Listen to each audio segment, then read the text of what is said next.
Comment fabriquer un engrais biologique gratuitement utilisable pour tout type de plantes? Bonjour et bienvenue dans cette formation. C'est une formation consacrée à la fabrication de façon gratuite d'un engrais biologique utilisable sur n'importe quelle plante que vous avez à la maison.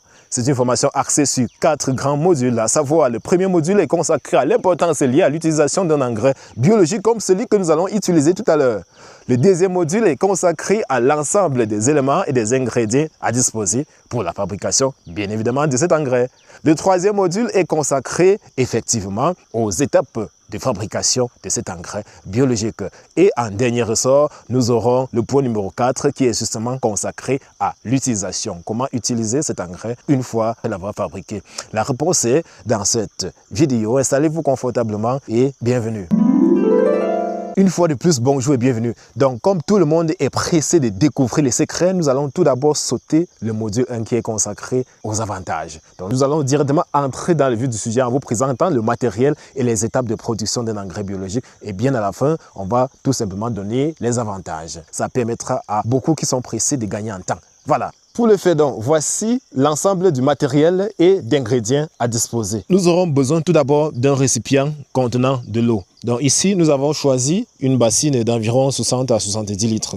Vous pouvez choisir peut-être la même chose ou bien un fût en plastique. Ceci en fonction de la quantité d'engrais que vous comptez fabriquer. Donc je préconise essentiellement des récipients en plastique pour éviter l'oxydation si vous utilisez par exemple des fûts, du matériel en métal ou bien en fer et autres. Donc je vous recommande essentiellement du matériel en plastique. Ça c'est le matériel à disposer. On aura besoin de cet ingrédient. Ça c'est le Tithonia versifolia ou encore la fleur jalousie. Donc ça c'est obtenu presque gratuitement parce que dans presque tous les champs on en trouve. Aux abords des routes et consorts, on va facilement en trouver. Je présente tout d'abord l'ensemble de ces éléments et puis je vais vous donner le rôle de chacun après. Donc ça c'est l'urine de lapin, on aura besoin de ça.